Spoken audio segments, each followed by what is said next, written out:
माननीय मुख्य अतिथि, विशेष अतिथिगण, मेरे सामने उपस्थित प्यारे दर्शकों और मेरे संगठन के सहकर्मी भाई एवं बहनों, आप सभी का स्वागत है। अरे, तू यहाँ पे भी शुरू हो गया? चुप। वो क्या कह रही है सुन। आप जरूर समझ गए होंगे कि आज हम यहाँ क्यों एकत्रित हुए हैं। रोशनी नामक संगठन के शुभारंभ के अवसर पर आज मैं आप लोगों को ये समझाऊंगी हमारे इस संगठन का उद्देश्य और काम क्या है। ये एक सामाजिक सांस्कृतिक संगठन है, लेकिन हमारे संगठन का मुख्य उद्देश्य होगा कि जन साधारण को राजनीति के बारे में जागरूक किया जाए।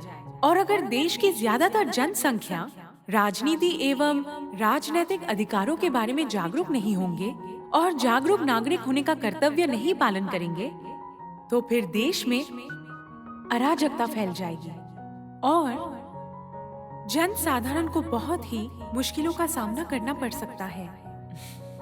माननीय मंत्री जी, आपको इस बारे में पता है, फिर भी मैं चाहती हूँ सबको इस बारे में पता चले, क्योंकि हमारा संगठन इन्हीं मुद्दों पर काम करता है। मैं अपने किसी काम के लिए एक डिपार्टमेंट में गई थी, लेकिन मैं उस डिपार्टमेंट का नाम नहीं लेना चाहती, क्योंकि एक दो लोगों की वजह से पूरा का पूरा डिपार्टमेंट बदनाम हो जाए, ये मैं नहीं चाहती। खैर, जो भी हो, 2 महीने चक्कर लगाने के बाद भी काम नहीं हुआ। बाद में मेरे ही संगठन के एक मेंबर तपन उसे एक लिफाफे के साथ भेजा और सिखा दिया कि तुम उल्टा मुझे ही बदनाम करना, बोलना लड़की बेवकूफ है, उसका दिमाग खाली है, यही सब वगैरह वगैरह। माननीय मंत्री, विश्वास करेंगे आप, 10 मिनट में मेरा काम हो गया। आजकल हर किसी के मुंह से एक बात सुनती हूँ, स्पीड मनी। माननीय मंत्री जी, सच में ये मनी बहुत स्पीडी है। मैं ऑफिस के बाहर इंतजार कर रही थी, फिर अंदर गई और उन सज्जन व्यक्ति से कहा कि जो काम मैं 2 महीने में नहीं कर पाई, 10 मिनट में वो काम कैसे हुआ, ये भी मुझे पता है। वो मुझ पर बहुत गुस्सा हो गए। सबके सामने उन्होंने मुझे अपशब्द भी कहे। सब मुझे इस तरह से देख रहे थे जैसे मैं कोई चिड़ियाघर की जानवर हूं। मैंने सिर्फ इतना ही कहा, ठीक है, देखा जाएगा। उसके बाद माननीय मंत्री जी, आपके साथ मुलाकात करने के बाद आप अगर मेरे लिए सहानुभूति ना जताते, अगर इस घटना की जांच ना करवाते और दोषी व्यक्ति को सजा ना दिलवाते, तो मैं क्या कर सकती थी माननीय मंत्री जी? और कोई भी क्या कर सकता है? माननीय मंत्री जी, चूंकि आप एक मंत्री हैं, आपको एक मोटी रकम भत्ते के रूप में दी जाती है।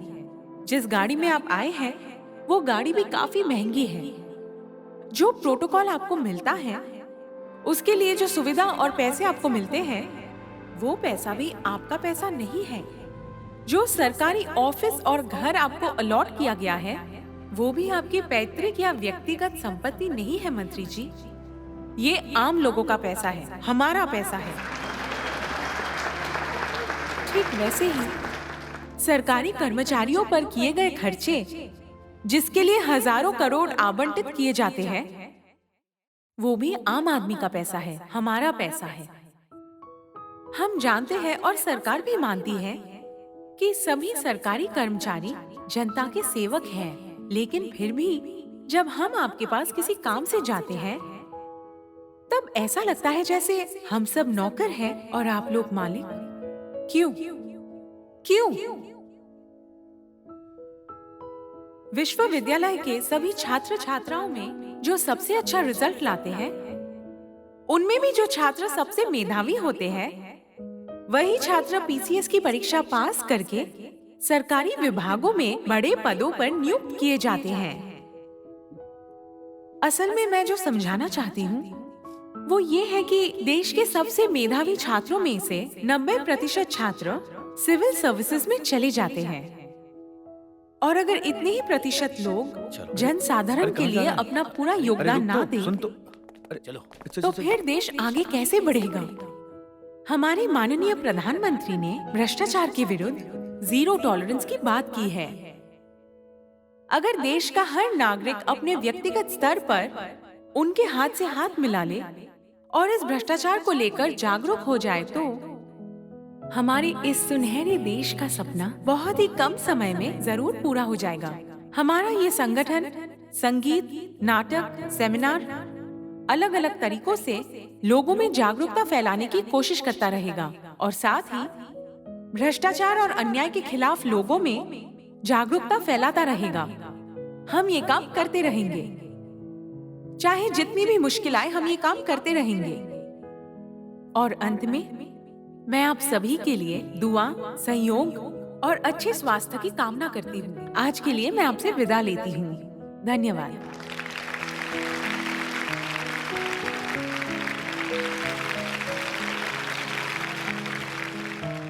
आदरणीय अतिथि महोदय, मेरे प्यारे भाइयों एवं बहनों, आप सभी का स्वागत है। कैसे हो आप लोग?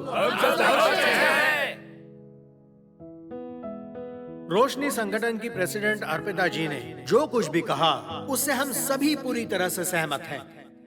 लेकिन उसके बावजूद हमारी भी कुछ सीमाएं हैं। अगर हम चाहें तो भी रातों रात सब कुछ नहीं बदल सकते। अरे क्या हो गया तुझे? तू अचानक बाहर क्यों आ गया? आज की पीढ़ी के नौजवान समाज को लेकर अरे काफी जागरूक अचानक क्या हो गया? कहाँ जाना है तुझे? कर रहे हैं। तपन को जरा एक फोन कर, हमारी उम्मीद है उसको बोल कि मुझे उस लड़की से मिलना है।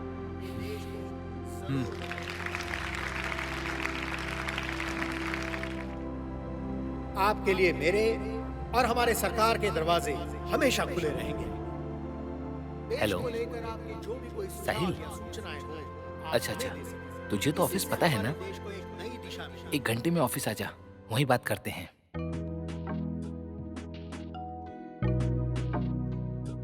अरे मंत्री जी, तुम्हारी बात सुन के एकदम मंत्र मुक्त हो गया अर्पिता। तुम तो स्टार बन गई अर्पिता।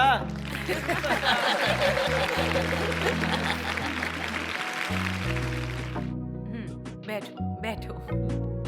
मुझे कोई सुपरस्टार नहीं बनना, नहीं तो मुझे आसमान में ही रहना पड़ेगा। फिर यहाँ नहीं मिलूंगी। लेकिन प्रोग्राम बहुत अच्छा था, है ना? और इसका क्रेडिट सिर्फ मुझे नहीं, हम सबको जाता अर्पिता, है। तो अच्छा तो होना ही था। ये मेरा दोस्त है साहिल। हेलो अर्पिता। ये साहिल का दोस्त अच्छा। समीर चौधरी। ये तुमसे हेलो, मिलना चाहते थे। आइए आइए, बैठिए ना। बैठूंगा नहीं, सिर्फ एक बात कहनी थी। जी बोलिए। मुझे आपकी स्पीच बहुत ही अच्छी लगी। आपकी बातें सुन के ऐसा लगा कि आपके साथ कुछ बुरा हो सकता है। मुझे पता है, कनकलता, इंदिरा गांधी, ऐसे और भी लोगों का क्या हाल हुआ था, मैं जानती हूँ। जानती हैं? जी, इन दिनों मैंने काफी बड़े बड़े लोगों को नाराज कर दिया है। ये भी हो सकता है कि मुझे किडनैप कर लिया जाए, हो सकता है मुझे मोलेस्ट किया जाए, यहाँ तक कि खून भी हो सकता है। तो फिर भी आप? मैं अपना काम करती रहूंगी। मैं अपने साथियों को इस तरह तैयार करूंगी कि अगर मैं यहाँ ना भी रहूं, तो भी मेरी जगह 5 लोग डट कर खड़े हो जाएं। अगर ये 5 लोग भी ना रहे, तो इन 5 लोगों की जगह 25 लोग और डट कर खड़े हो जाएं।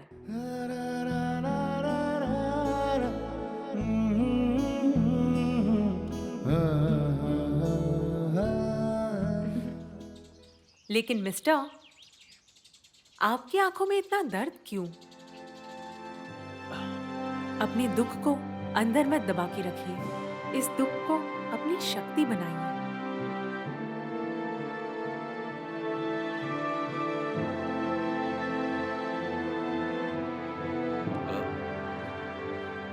क्या मैं आपकी कोई मदद कर सकता हूँ?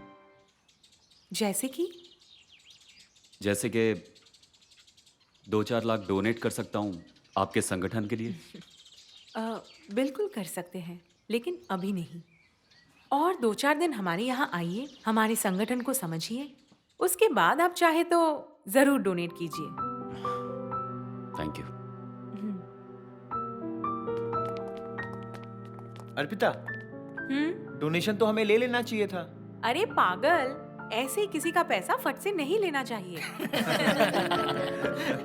सुनो, पहले हमें समझना होगा कि किसी के दान के पीछे उनका मकसद क्या है।